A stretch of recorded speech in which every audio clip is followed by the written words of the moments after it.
Mi marido siempre decía que yo era demasiado honesta para los negocios.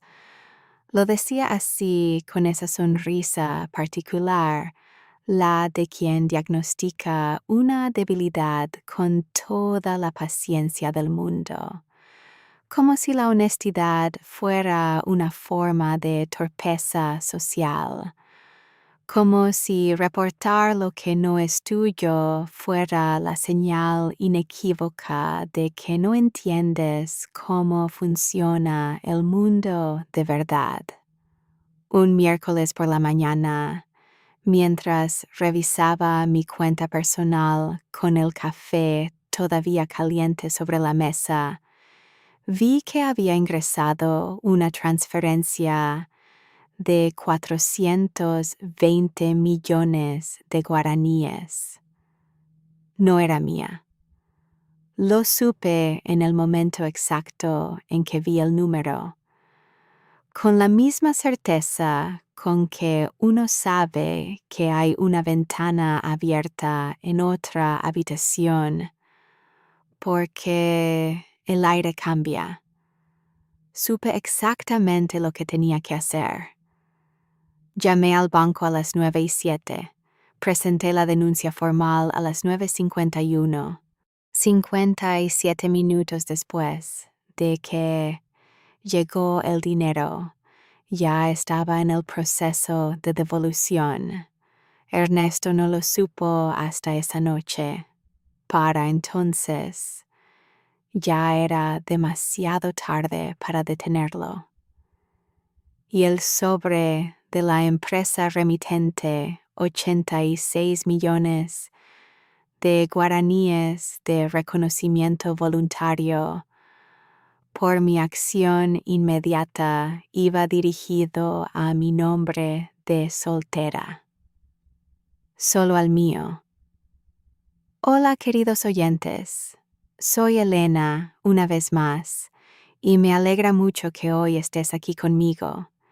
Antes de empezar, suscríbete al canal y deja tu me gusta. Y cuéntame en los comentarios desde qué ciudad me escuchas.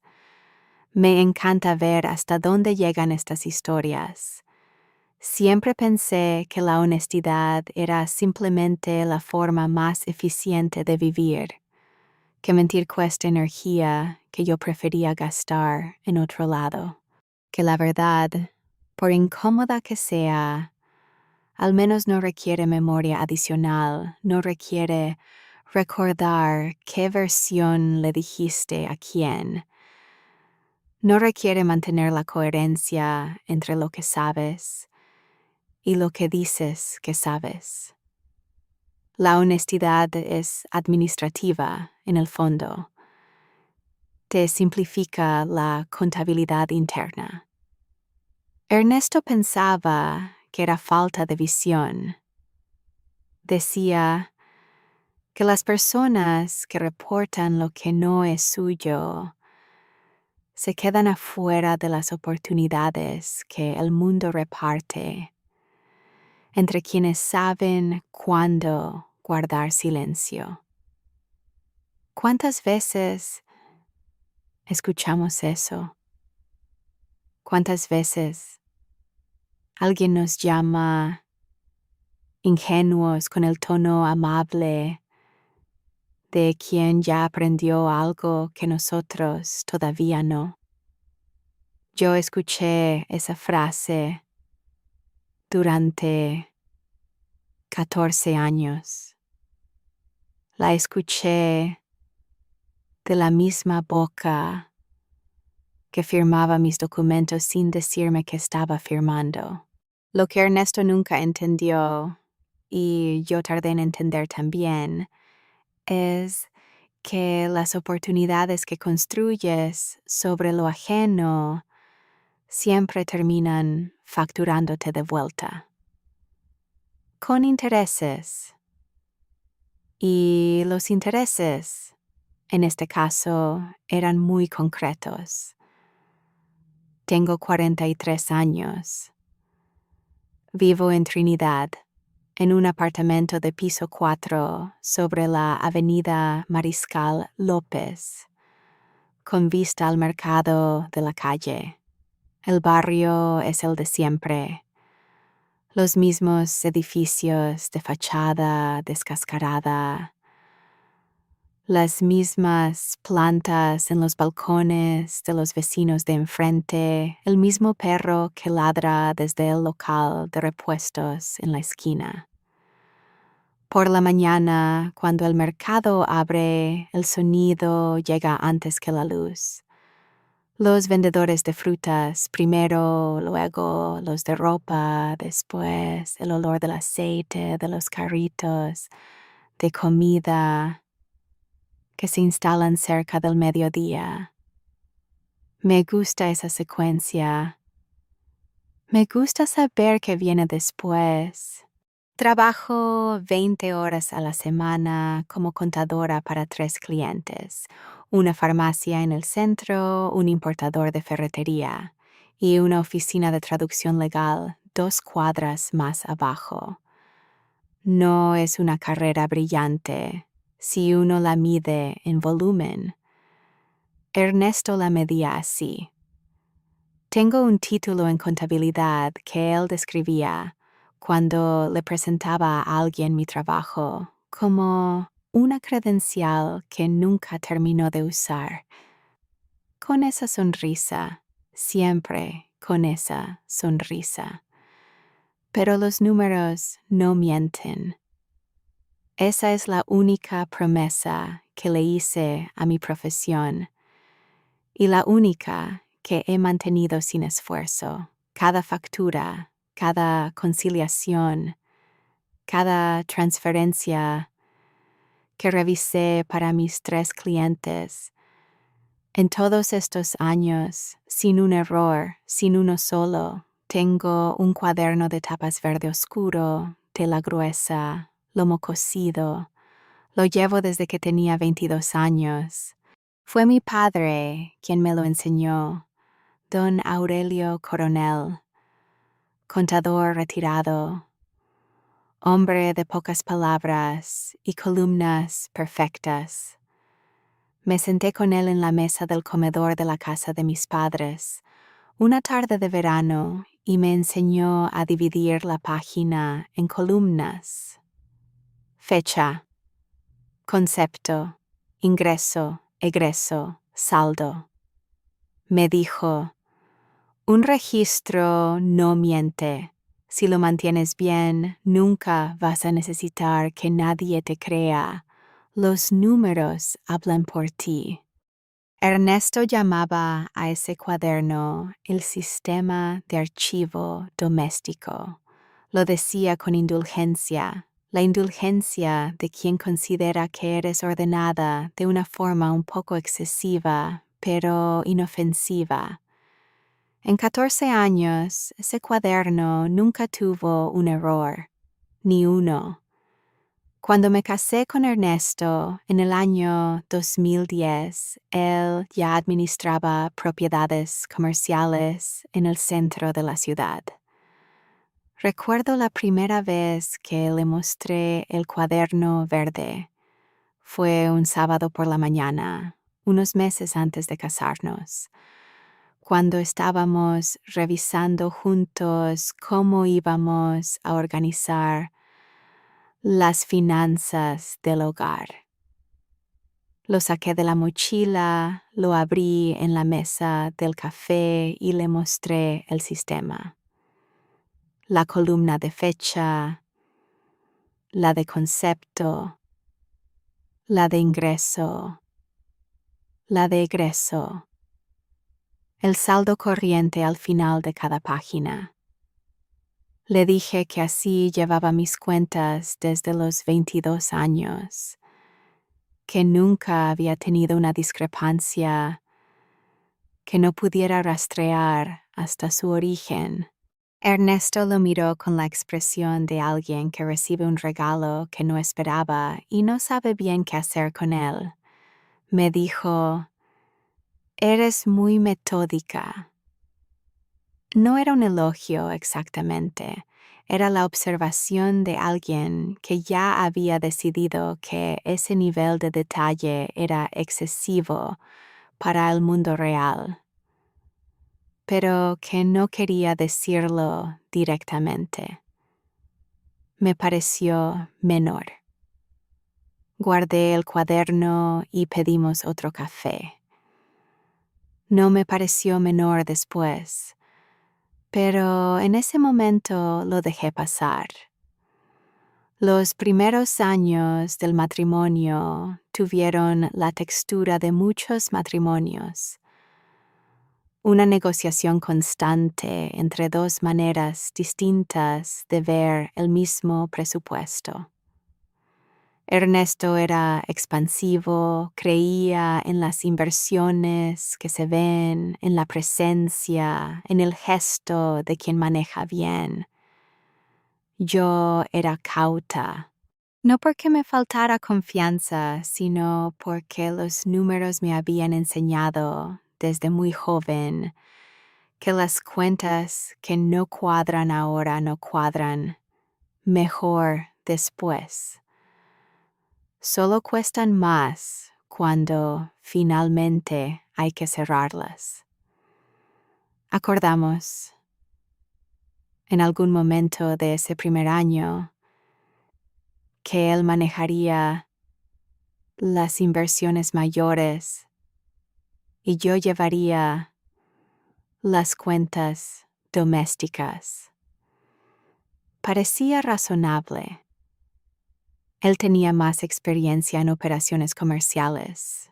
Yo tenía más cuidado con los detalles. Fue un acuerdo práctico.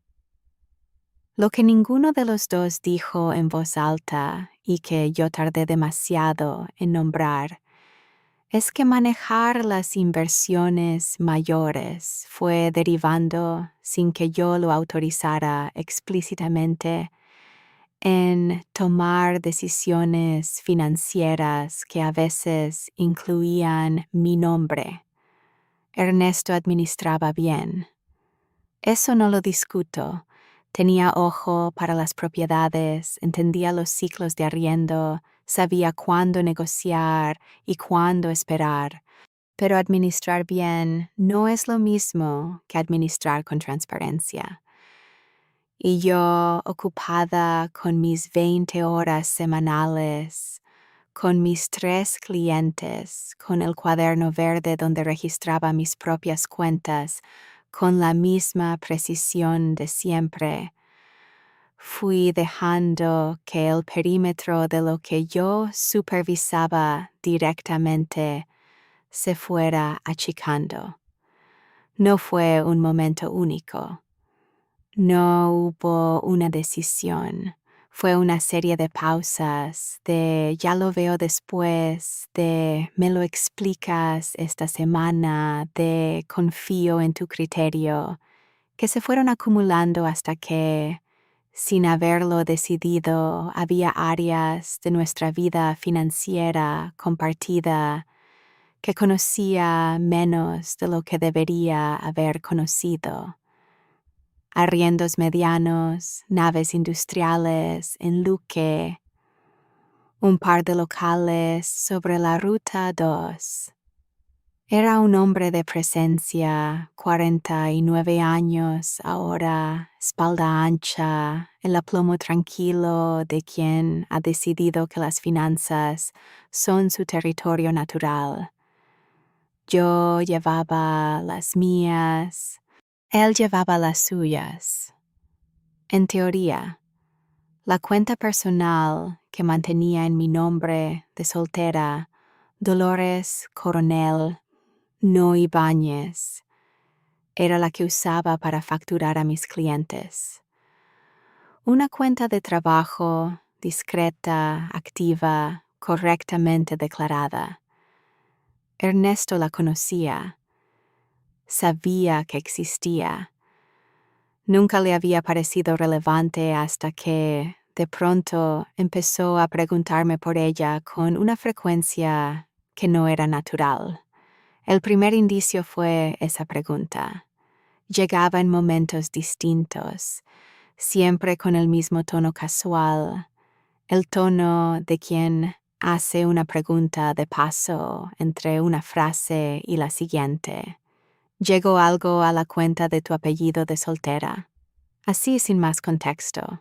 La primera vez lo atribuí a nada. Era un martes por la noche, estábamos cenando. Él revisaba el teléfono y la pregunta llegó sin preámbulo, como si fuera una continuación de algo que ya estaba pensando. Le dije que no, que a esa cuenta no llegaba nada, que no fueran las facturas de mis clientes. Asintió. Cambió de tema. La segunda vez fue 3 semanas después, en el auto, volviendo de una cena con los primos de Ernesto. Una noche de julio, lluvia fina, el parabrisas con el vaivén lento del limpia parabrisas. Me preguntó de nuevo, ¿moviste algo en la cuenta de Coronel últimamente? Esa vez le pregunté directamente por qué le importaba. Me dijo que a veces los bancos consolidaban cuentas inactivas y era bueno estar al tanto. No era una respuesta, era el tipo de respuesta que ocupa el espacio de una respuesta sin ser ninguna.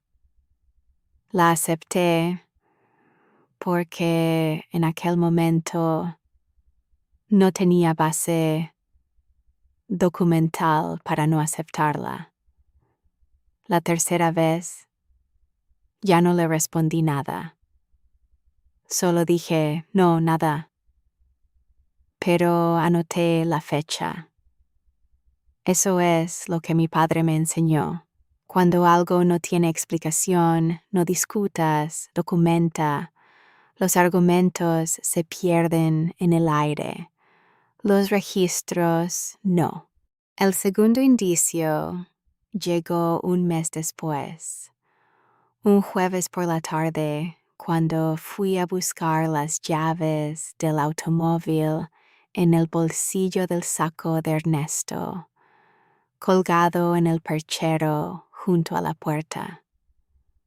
El saco olía a su colonia de siempre, madera oscura y algo cítrico.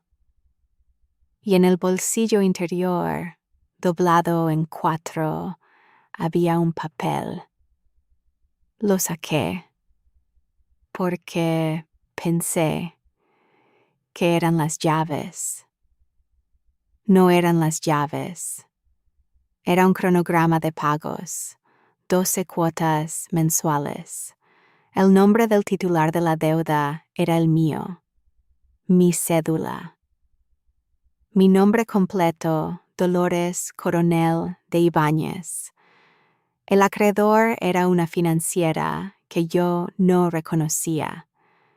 El monto total, 95 millones de guaraníes, alrededor de $12,700. El contrato estaba fechado 9 meses atrás. No lo recordaba. No recordaba haber firmado nada. No recordaba ninguna conversación sobre ese crédito. Doblé el papel exactamente como estaba, 4 veces, en el mismo orden, y lo puse de vuelta en el bolsillo. Caminé a la cocina, abrí el cuaderno verde en la última página usada, empecé una columna nueva y escribí: número de acreedor, fecha del contrato, monto, cuotas. Luego escribí al lado del nombre del titular mi firma cuando. No le pregunté a Ernesto esa noche, no le pregunté al día siguiente. El tipo de pregunta que yo necesitaba hacer requería base documental. Requería el documento en la mano, no un recuerdo de haberlo visto. Esperé. Los números también saben esperar. El miércoles siguiente fue uno de esos días de agosto en Asunción, donde el invierno hace un esfuerzo, pero no del todo. Frío por la mañana, tibio al mediodía, ese aire seco que huele a polvo y a la madera de los kioscos del mercado. Me levanté a las 7:15, preparé café, revisé los correos de mis clientes antes de desayunar, como todos los días. A las 9:07, mi teléfono vibró con una alerta del banco. Entidad. Cuenta a nombre de Dolores Coronel. Tipo de movimiento. Depósito. Monto. 420 millones de guaraníes. Aproximadamente $56,000 estadounidenses. Me quedé sentada en la silla de la cocina. Miré la pantalla 45 segundos exactos. Sé que fueron exactamente eso, porque escuché el minutero del reloj de pared completar casi la vuelta completa. Luego abrí el cuaderno verde. Anoté la hora, el monto, el número de referencia, con letra clara, sin apuro. ¿Sabes ese momento en que el mundo te entrega algo que no es tuyo y espera a ver qué haces? Yo sé exactamente lo que sentí. No fue tentación, fue reconocimiento. Reconocí el momento con la misma claridad con que reconozco un error de partida doble. Algo no cuadra, hay que corregirlo, y cuanto antes mejor. Llamé al banco, pregunté si había forma de verificar el origen de la transferencia antes de proceder. Me pasaron con el área de cumplimiento. La persona que atendió, un hombre con voz tranquila, el tipo de voz que uno desarrolla cuando atiende situaciones difíciles a diario, me explicó el procedimiento. Bajo la normativa del Banco Central del Paraguay, el receptor de una transferencia errónea tiene obligación de reportarla y gestionar la devolución sin demora. No llamé a Ernesto. Eso es lo que él nunca terminó de entender. No fue un olvido. No fue descuido. Lo pensé 30 segundos, quizás, y lo descarté. Supe con la precisión de alguien que lleva 14 años leyendo entre líneas que si lo llamaba primero, me iba a decir que esperara, que consultáramos, que pensáramos bien antes de actuar. Y yo ya había pensado. El plazo de reporte era corto, el monto era considerable, la ley era clara. Tomé la carpeta de Manila que guardo para documentos bancarios, la que tiene el logo del banco impreso en la esquina, desgastado de tantas veces que la abrí y la cerré, y caminé hacia la oficina de cumplimiento en calle Palma. 8 minutos a pie. Los hice en 7:30. La oficina de cumplimiento huele a aire reciclado y a algo ligeramente dulce, como limpiador industrial con aroma añadido. 2 escritorios, una impresora que zumba, una ventana que da a un patio interior donde cuelgan cables de una pared a la otra. Hay un calendario en la pared con una foto de un lago, el Ipacaraí, según el pie de página, que nadie ha cambiado desde hace 2 meses. El invierno entra por la rendija de la ventana entreabierta en una corriente fría y delgada. La funcionaria que me recibió era joven, con el pelo recogido y una expresión de discreta sorpresa, la expresión de alguien que no espera ver a nadie en esa ventanilla de manera voluntaria a esa hora de la mañana. Me miró cuando entré. Me miró el cuaderno verde bajo el brazo, la carpeta en la mano, y preguntó en qué podía ayudarme. Le dije que venía a reportar una transferencia errónea. Hubo un momento breve, no de duda, sino de reordenamiento, como cuando alguien activa un procedimiento que existe en el manual pero que rara vez tiene que aplicar. Luego sacó el formulario.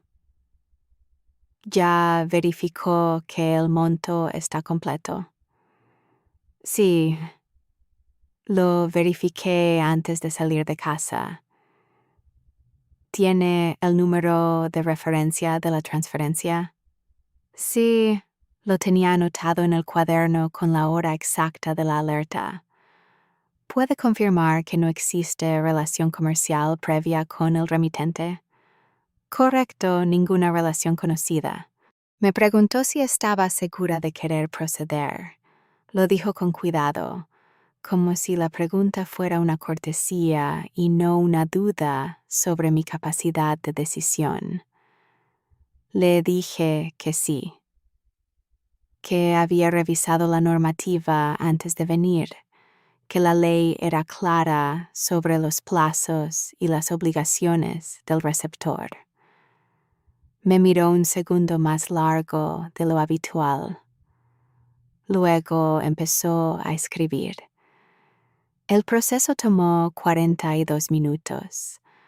Había un formulario de declaración, una verificación de identidad, una confirmación del número de cuenta receptora y un procedimiento de notificación al banco originante que se iniciaba internamente.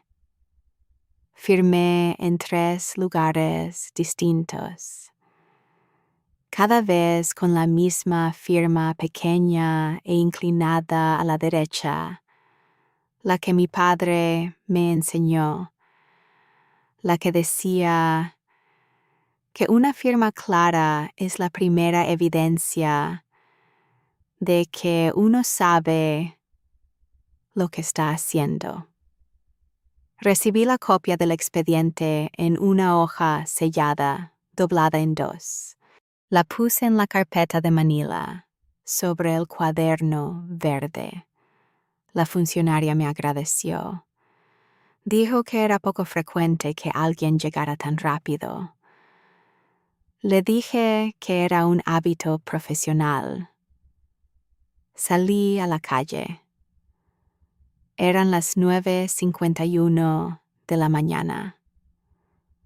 El mercado estaba en su momento de mayor actividad, el de media mañana, cuando los compradores de primera hora ya terminaron y llegan los de segunda ronda. Alguien vendía naranjas a 2 metros de la entrada del banco, con una balanza que colgaba de un gancho improvisado.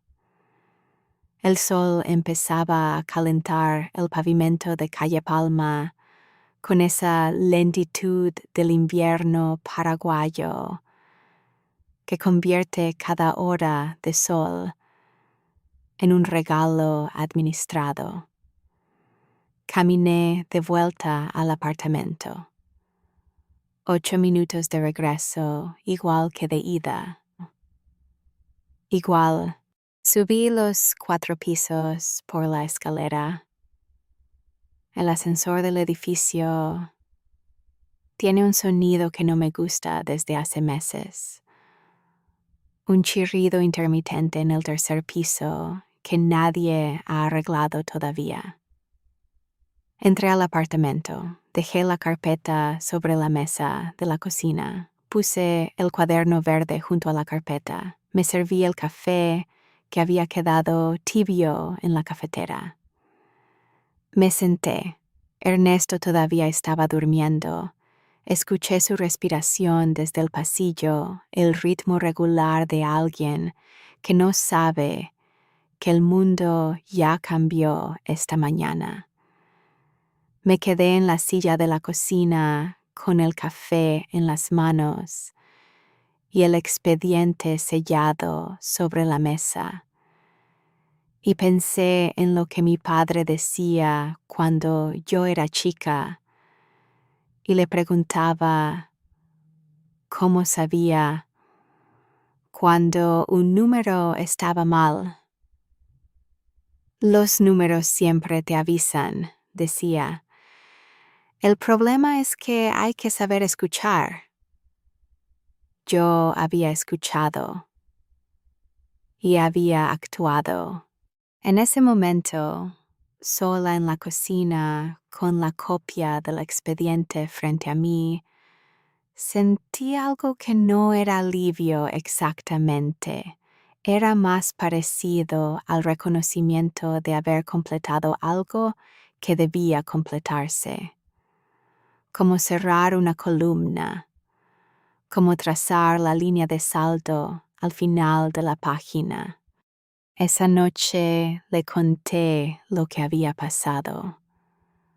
Lo esperé en la sala, con el cuaderno verde sobre la rodilla, ya abierto en la columna nueva. Le expliqué con calma que había llegado una transferencia de 420 millones de guaraníes a mi cuenta personal, que era evidentemente un error, y que había presentado la denuncia esa mañana.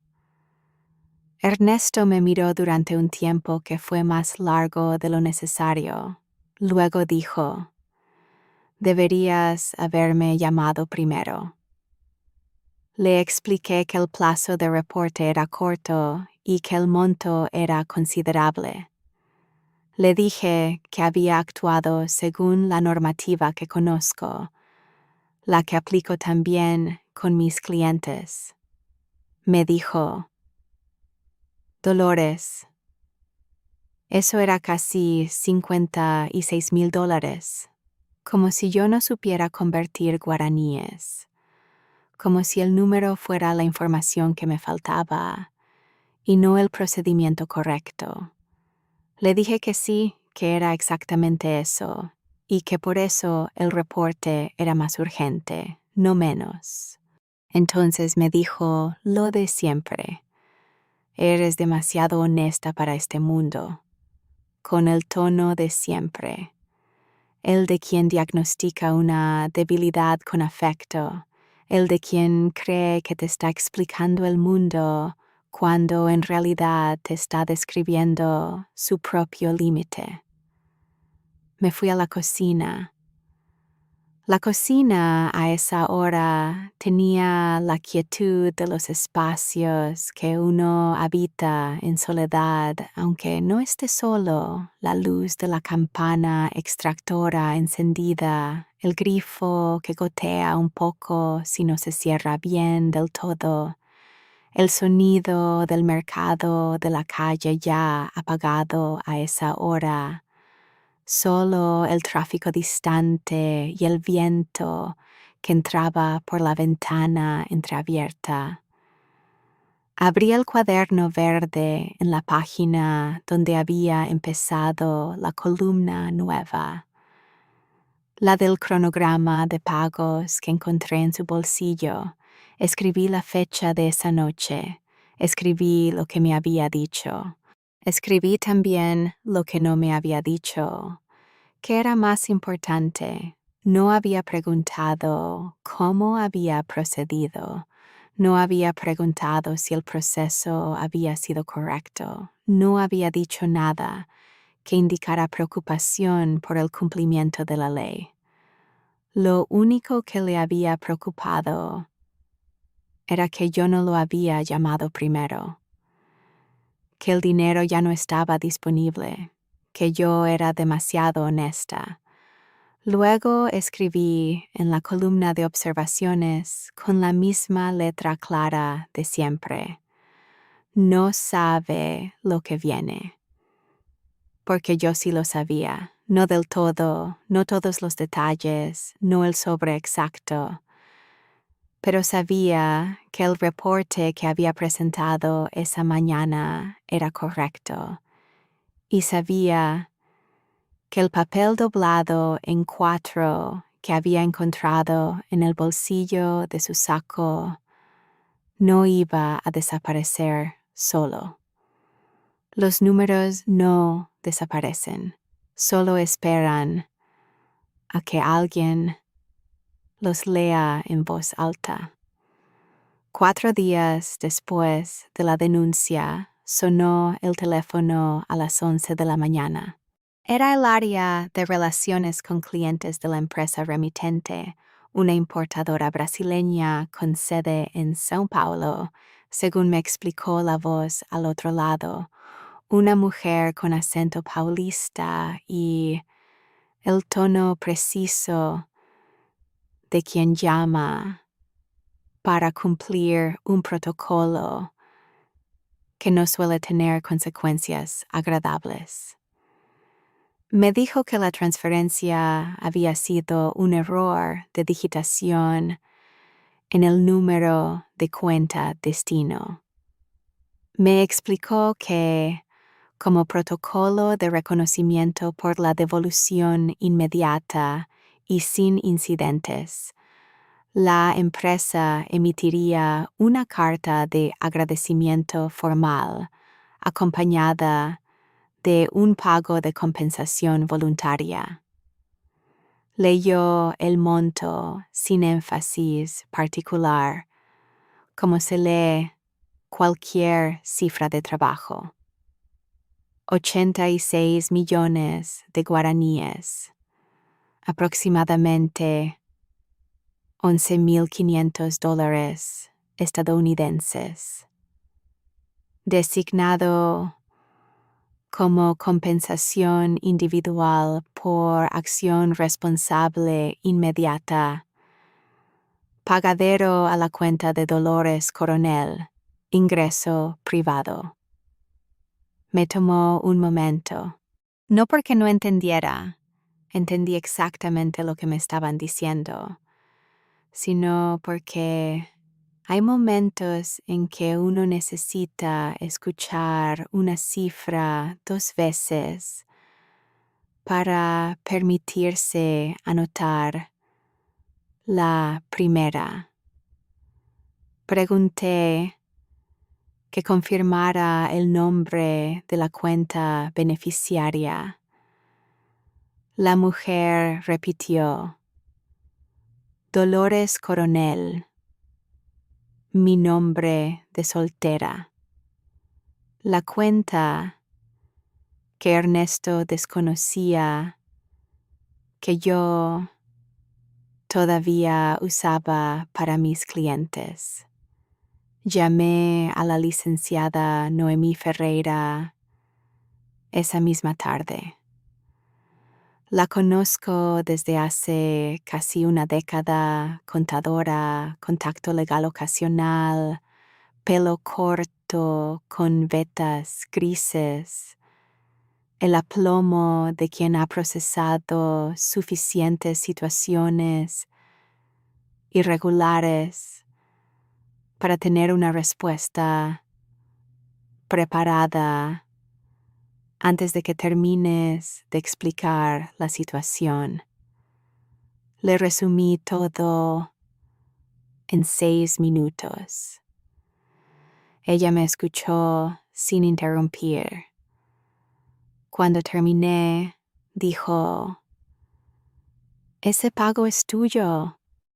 Me confirmó lo que yo ya intuía.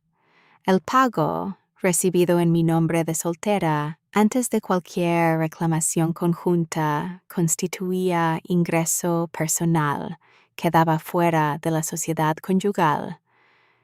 Y dado que la cuenta en cuestión era la que usaba para mi actividad profesional independiente, la designación era sólida. Esto no va a la cuenta compartida, dijo. No tiene por qué. Ernesto no estaba en esa llamada, no sabía que la carta venía, no sabía aún el nombre en que llegaba. La carta llegó al banco 3 días después. Una comunicación formal de 2 páginas, membrete de la importadora brasileña, firmada por el gerente de tesorería, con el número de expediente de mi denuncia en el encabezado.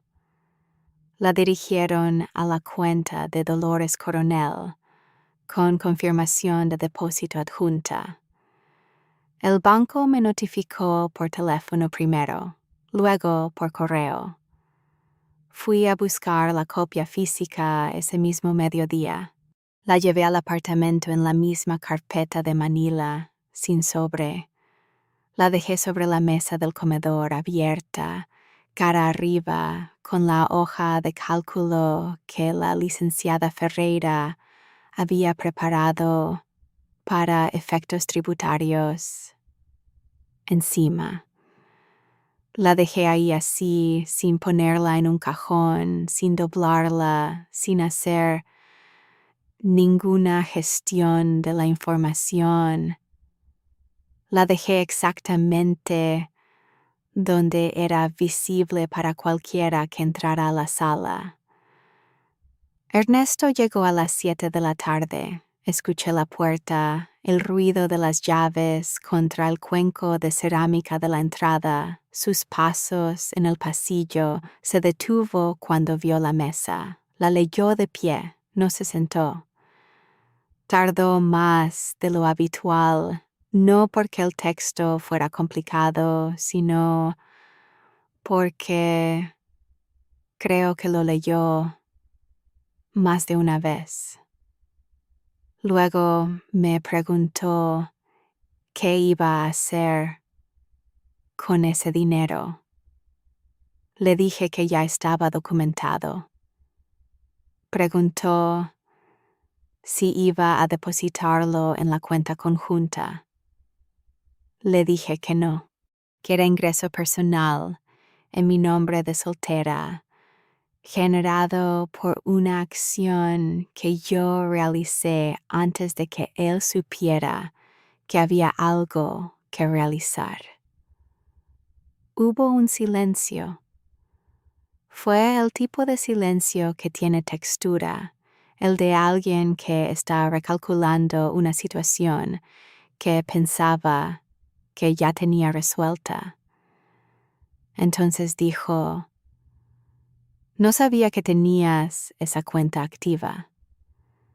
Le dije que siempre estuvo activa, que era la que usaba para mis clientes desde antes de que nos casáramos, que la facturación de la farmacia, del importador de ferretería, de la oficina de traducción, todo pasaba por esa cuenta. Era una cuenta de trabajo, siempre lo había sido. No respondió nada más esa noche. A la mañana siguiente llamé a la licenciada Ferreira y le pedí que me acompañara a una consulta jurídica. Le dije que tenía un documento que necesitaba que un abogado viera. No le expliqué por teléfono cuál era. Solo le dije que lo tenía guardado desde hacía un mes y que era momento de sacarlo del cuaderno. Fuimos esa misma tarde. El estudio jurídico estaba en el segundo piso de un edificio del centro, con libros en todas las superficies y una ventana que daba a la calle Estrella. El abogado, un hombre de unos 60 años, lentes de marco fino, la cadencia de alguien que ha escuchado versiones distintas del mismo problema durante décadas. Nos recibió puntualmente. Puse el cuaderno verde sobre el escritorio. Lo abrí en la columna donde había copiado los datos del cronograma de pagos. Le expliqué que había encontrado el documento original en el bolsillo del saco de mi marido. Le dije que era un contrato de crédito de 95 millones de guaraníes a mi nombre, mi cédula, mi nombre completo, con 12 cuotas mensuales, emitido 9 meses atrás por una financiera de la ciudad. El abogado tomó el cuaderno, revisó los datos, me preguntó si tenía el documento original o solo la transcripción. Le dije que tenía la transcripción en el cuaderno, pero que el documento seguía en el bolsillo de ese saco, en el perchero de mi apartamento, exactamente donde lo encontré. Me miró por encima de los lentes. ¿Usted firmó ese contrato?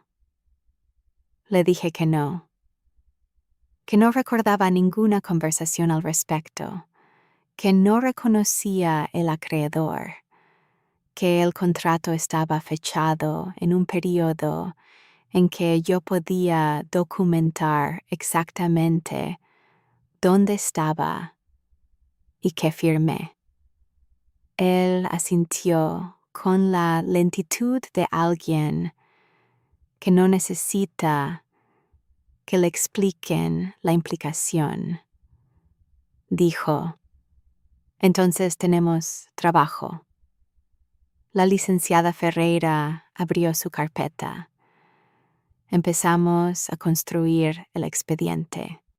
En los días que siguieron, el proceso tuvo la cadencia de todo proceso legal bien llevado, metódico, deliberado, sin urgencia visible. La urgencia era interna. Yo la sentía como se siente el agua que se filtra bajo una puerta. No la ves, pero sabes que está ahí.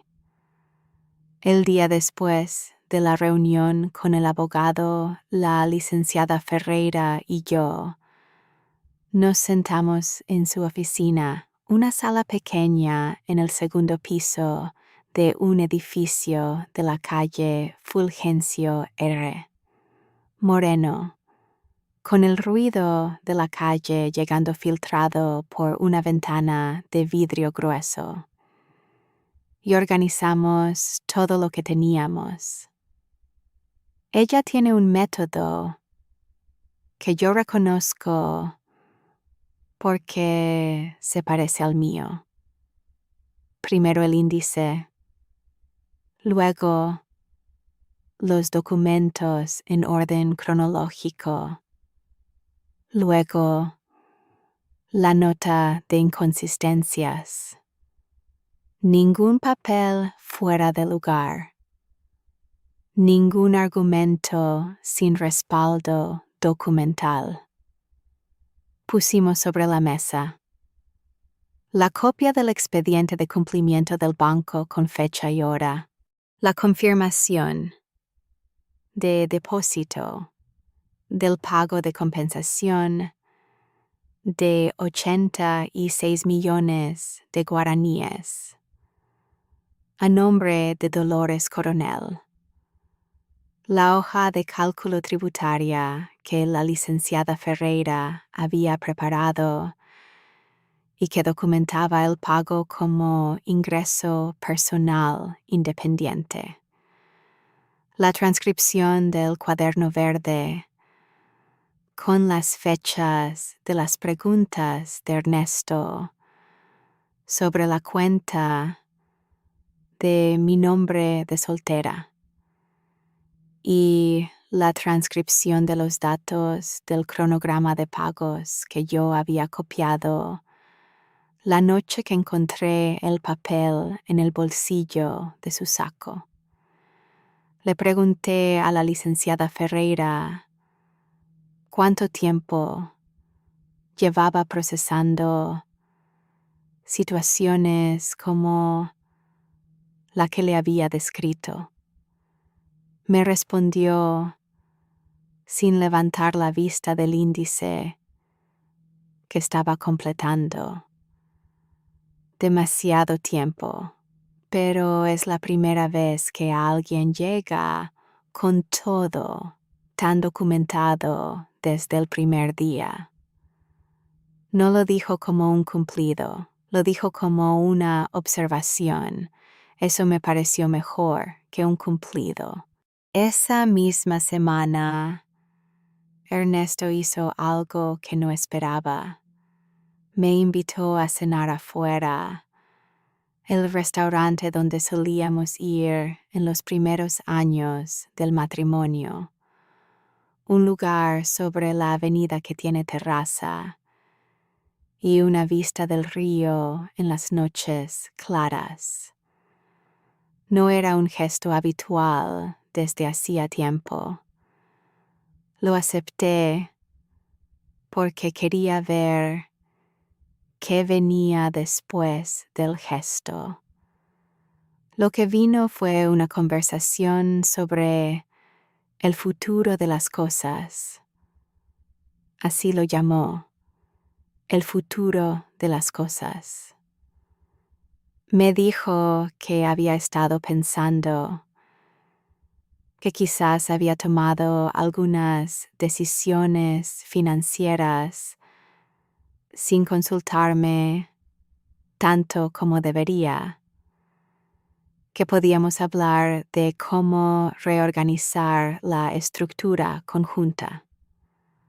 Lo dijo con el tono de quien propone una solución razonable a un problema menor.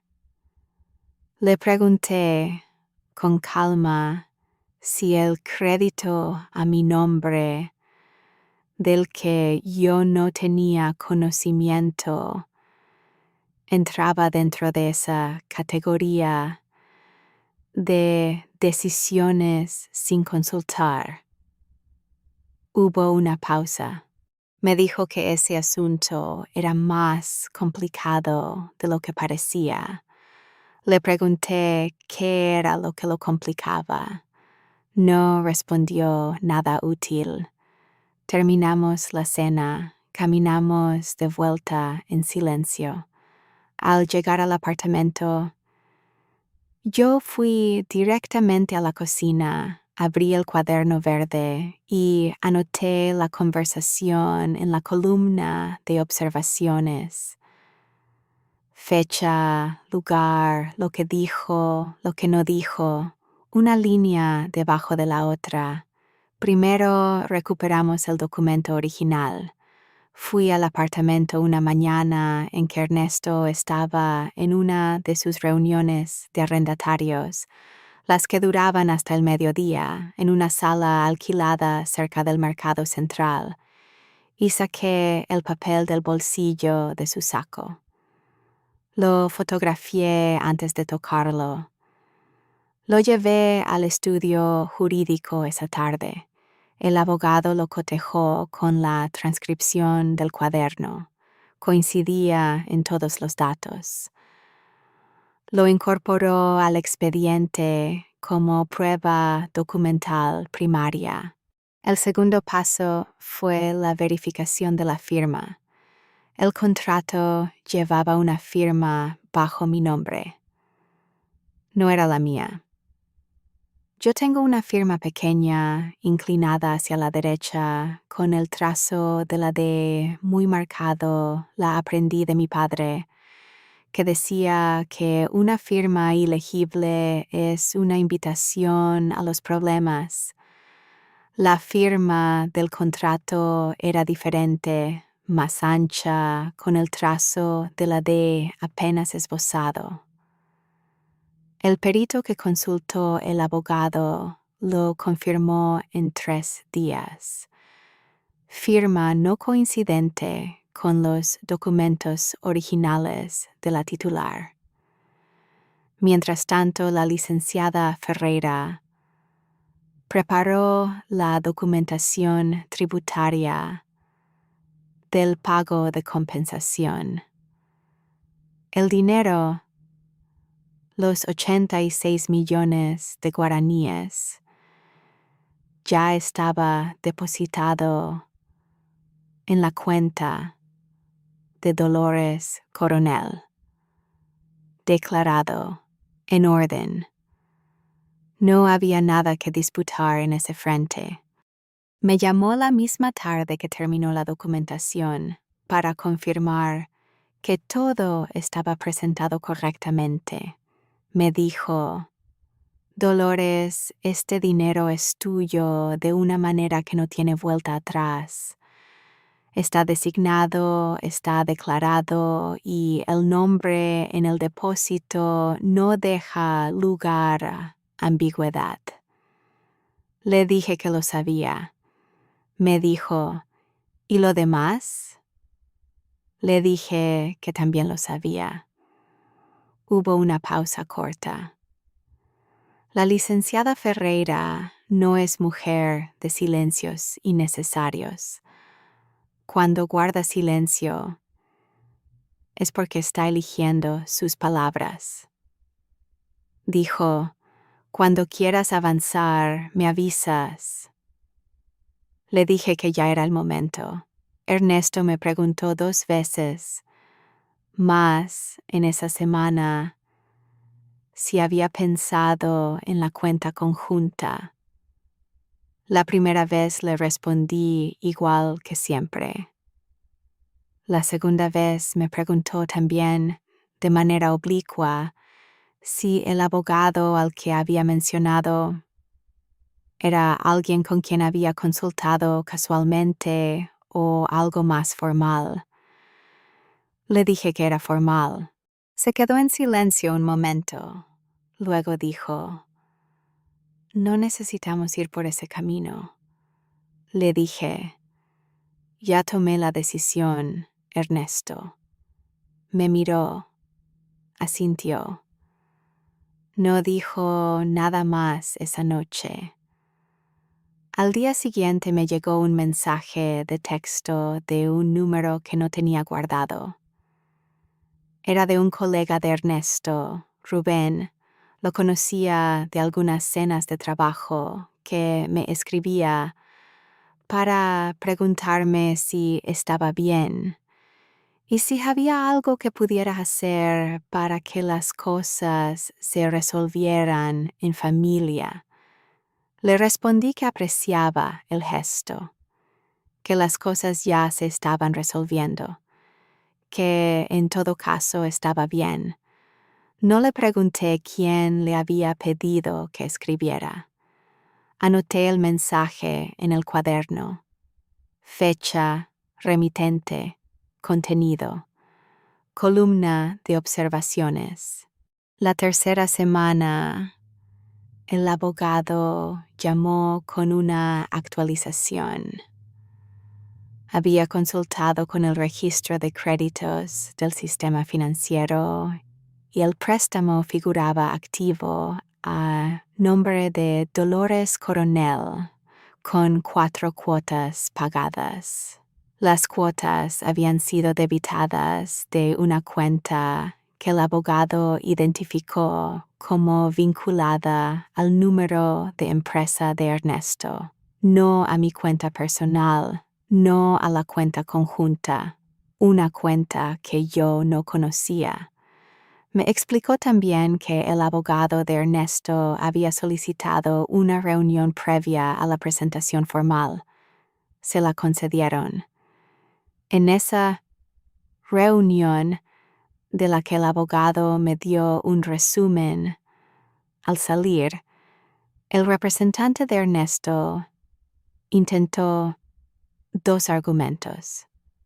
El primero, que el crédito había sido tomado con conocimiento implícito de la titular, dado que la cuenta bancaria utilizada como garantía colateral era la cuenta conjunta del matrimonio. El abogado respondió con los extractos de la cuenta conjunta correspondientes al periodo. El crédito no había generado ningún movimiento en esa cuenta. El colateral declarado en el contrato no era la cuenta conjunta, era la cuenta de Dolores Coronel, la personal de nombre de soltera. El argumento cayó.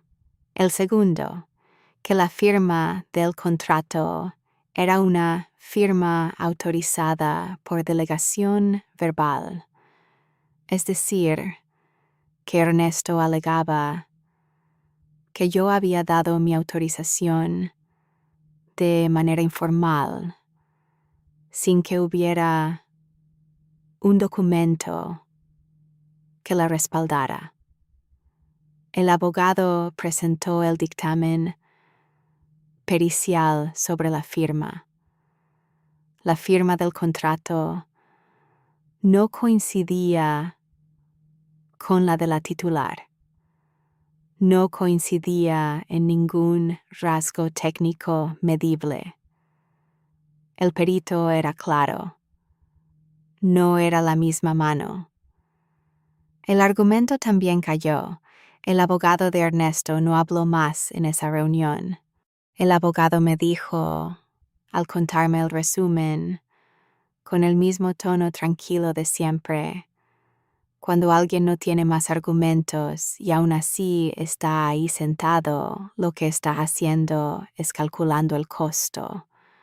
Le pregunté cuál era el costo que estaba calculando. Me dijo, eso ya es trabajo nuestro acompañarlo a entender. Anoté la fecha de esa conversación en el cuaderno. Una línea más en la columna. Puedes imaginarlo. 4 cuotas pagadas. Con su propio dinero para un crédito que tomó en mi nombre sin mi firma. El cuadro era completo. Había tomado el préstamo en mi nombre. Lo estaba pagando con fondos propios para que no apareciera en los estados de cuenta que yo revisaba y esperaba que la deuda se cancelara sin que yo me enterara. Quizás lo habría logrado. Quizás, si la transferencia errada no hubiera llegado, si yo no hubiera ido al banco esa mañana, si el sobre con los 86 millones no hubiera llegado a nombre de Dolores Coronel, quizás habría pasado sin que yo lo supiera nunca. Pero la transferencia llegó. Y yo reporté.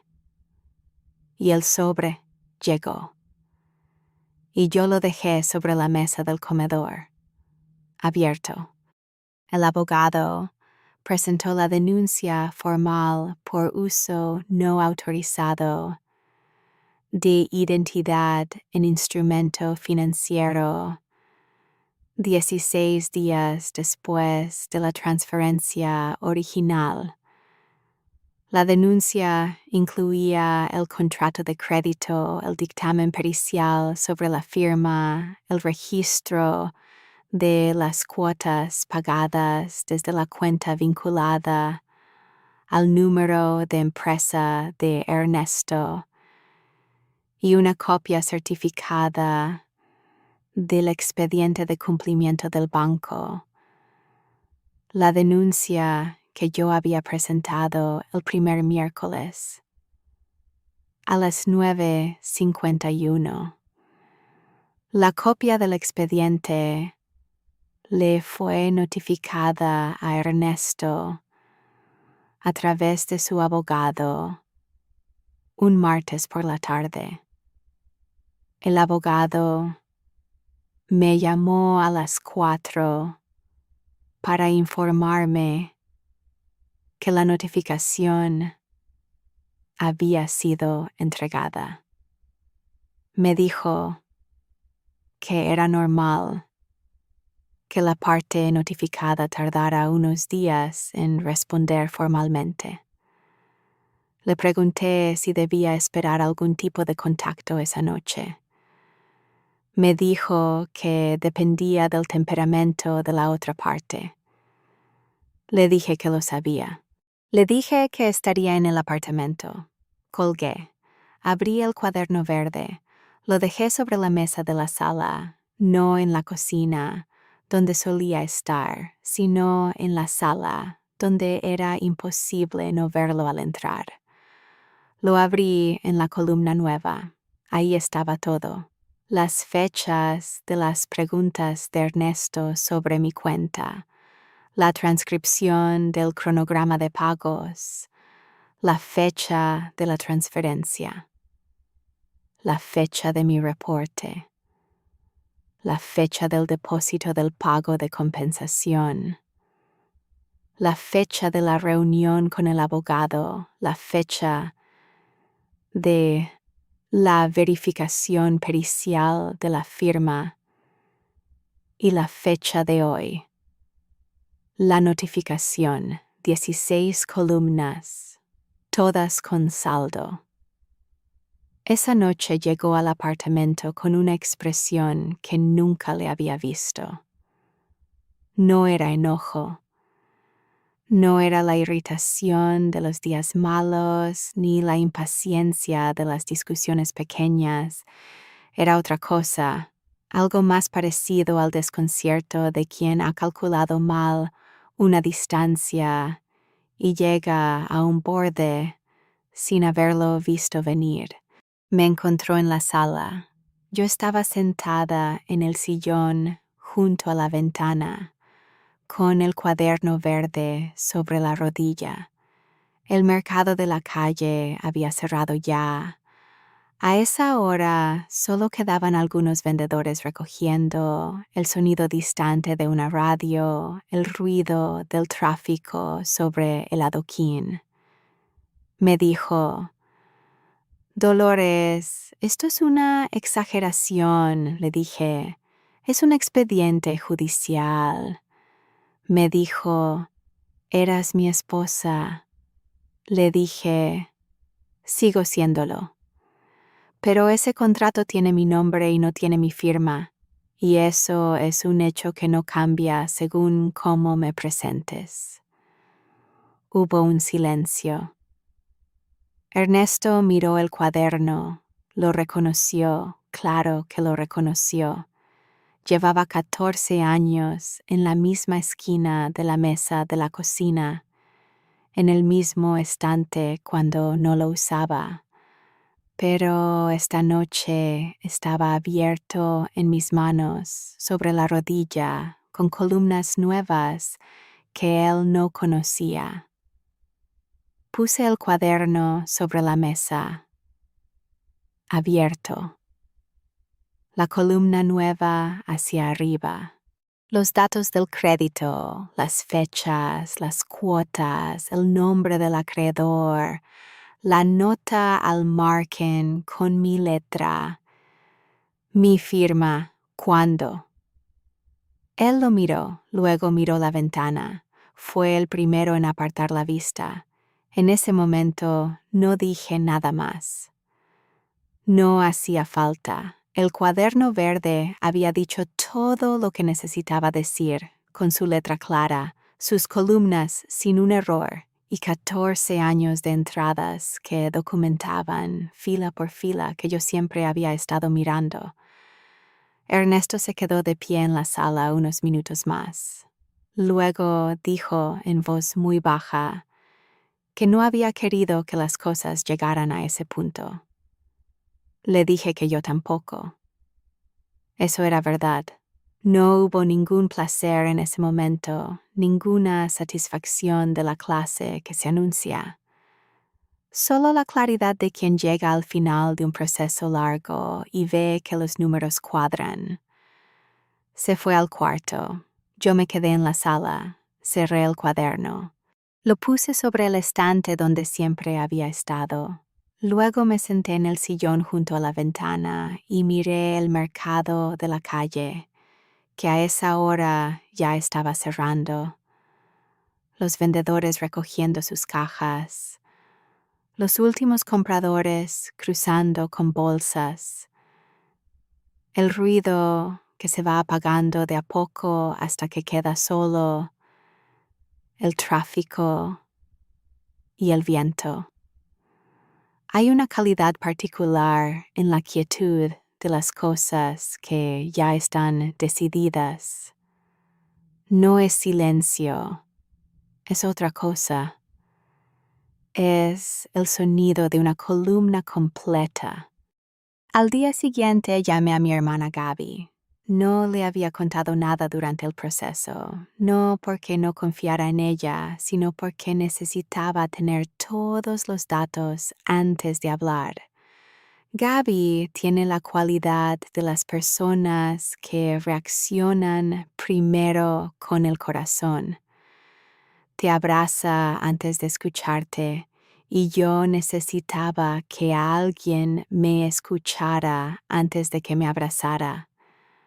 Le conté todo desde el principio. La transferencia, el reporte, el sobre, el cronograma de pagos en el bolsillo del saco, el abogado, el expediente, la noche anterior. Ella escuchó sin interrumpir, lo cual, si la conoces, es una proeza que habla de cuánto la afectó lo que escuchó.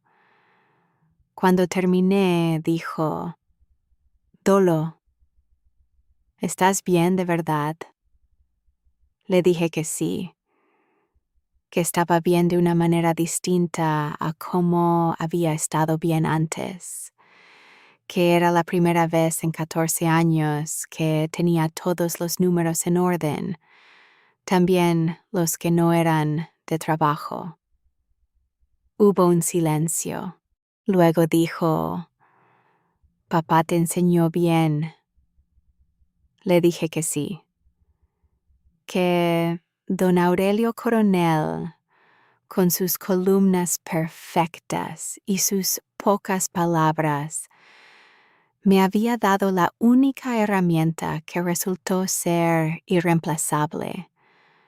La señora Almada, la dueña de la farmacia, mi cliente desde hace 9 años, me había dicho una vez, en una tarde de diciembre, en que le entregué el balance anual sin un centavo fuera de lugar: «Dolores, usted es la persona más confiable que contraté en mi vida». Lo dijo sin énfasis particular, como una observación. Yo lo anoté en el cuaderno, en la columna de observaciones de ese trimestre, porque me pareció que era el tipo de afirmación que vale la pena conservar. Esa noche, la noche en que Ernesto apartó la vista primero, supe que esa frase tenía más peso del que parecía cuando la escuché.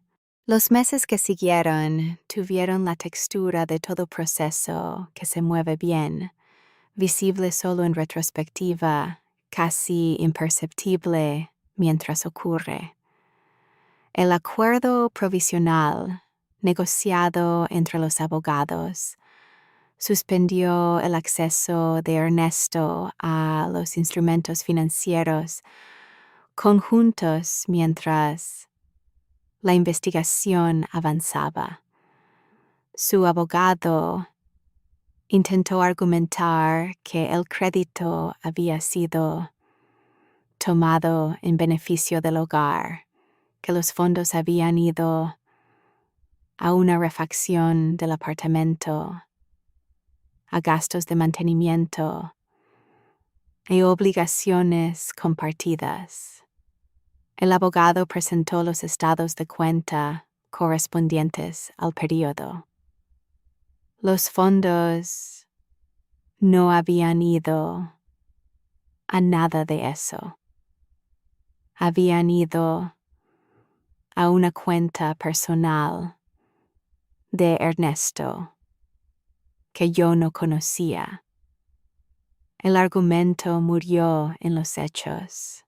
Intentó también argumentar que yo había tenido conocimiento implícito del crédito, que la pregunta sobre mi cuenta de nombre de soltera constituía una consulta informal sobre la situación financiera familiar. El abogado respondió con la transcripción del cuaderno verde, donde yo había registrado cada vez que Ernesto me había hecho esa pregunta con fecha y hora exactas y mi respuesta en cada caso. Ese argumento también murió. El dictamen pericial final sobre la firma fue concluyente. La firma del contrato no correspondía a la titular. Punto. Sin ambigüedad técnica. El abogado me informó que los daños potenciales, dado el uso no autorizado de identidad, el perjuicio económico potencial en el sistema de crédito y la naturaleza deliberada del acto superaban los 120 millones de guaraníes, aproximadamente $16,000 estadounidenses por encima del monto original del crédito. Ernesto, cuando el alcance del expediente quedó claro, lo llamó una reacción desproporcionada. Dijo que yo había convertido un malentendido doméstico en un problema legal. Su abogado le habría explicado antes de esa frase que eso ya no era una descripción útil de la situación. La palabra que usé yo en el registro del cuaderno verde fue distinta. Escribí consecuencia. 6 meses después de aquel miércoles de agosto, la cuenta a nombre de Dolores Coronel tiene un saldo que nunca tuvo antes. Los 86 millones de guaraníes están declarados, documentados, en orden. El expediente judicial sigue su curso con la cadencia propia de los procesos civiles, sin prisa, sin improvisación. El abogado me actualiza cada 2 semanas. Los avances son pequeños, uno por uno, pero en la dirección correcta. El acuerdo provisional sigue vigente. El acceso de Ernesto a los instrumentos financieros conjuntos está suspendido. Su abogado presentó una propuesta de mediación el mes pasado, una oferta de compensación parcial a cambio de retirar la denuncia por uso de identidad. El abogado me la presentó, me explicó los términos y me preguntó qué quería hacer. Le dije que quería continuar con el proceso, que había empezado a documentar porque era lo correcto y que tenía la misma razón para continuar. Trabajo las mismas 20 horas semanales con mis 3 clientes: la farmacia, el importador de ferretería, la oficina de traducción legal. En febrero empecé a buscar un cuarto cliente.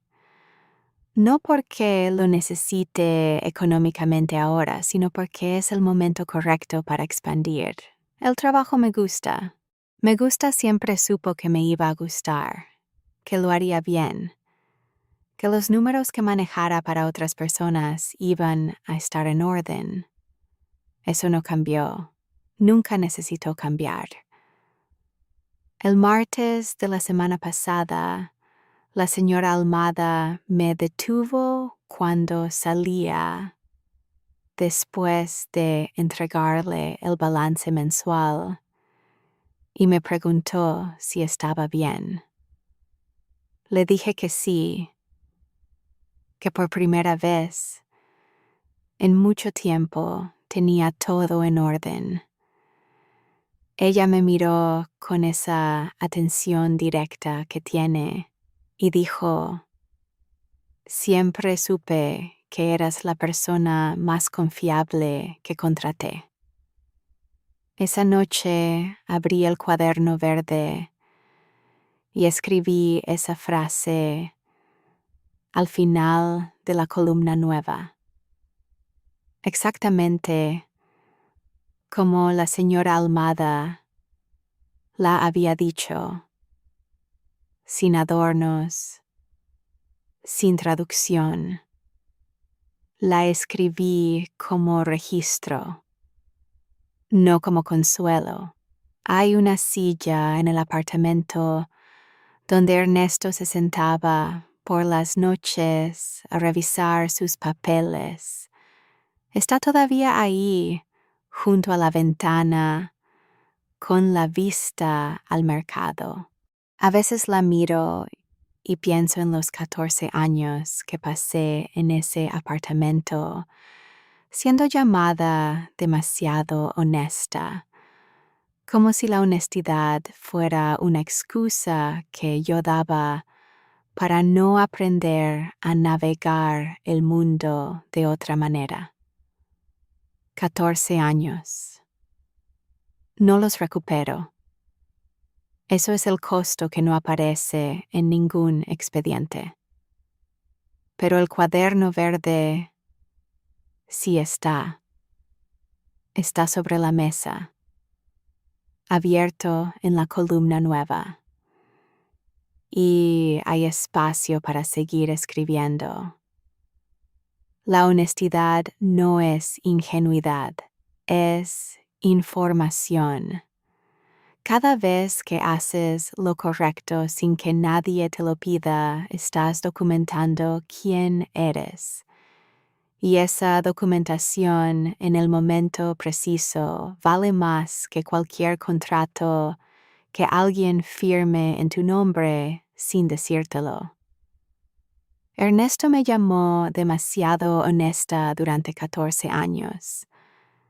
Tenía razón. Solo se equivocó en una cosa. Pensó que eso me hacía pequeña. ¿Tú habrías reportado esa transferencia de inmediato o habrías esperado a consultar con alguien primero? Cuéntame en los comentarios. Quiero saber cómo habrías manejado ese momento. Y si esta historia te resonó, compártela con alguien que necesite escucharla. Hay más personas que deberían saber que hacer lo correcto nunca es una debilidad. Gracias por escucharme hoy.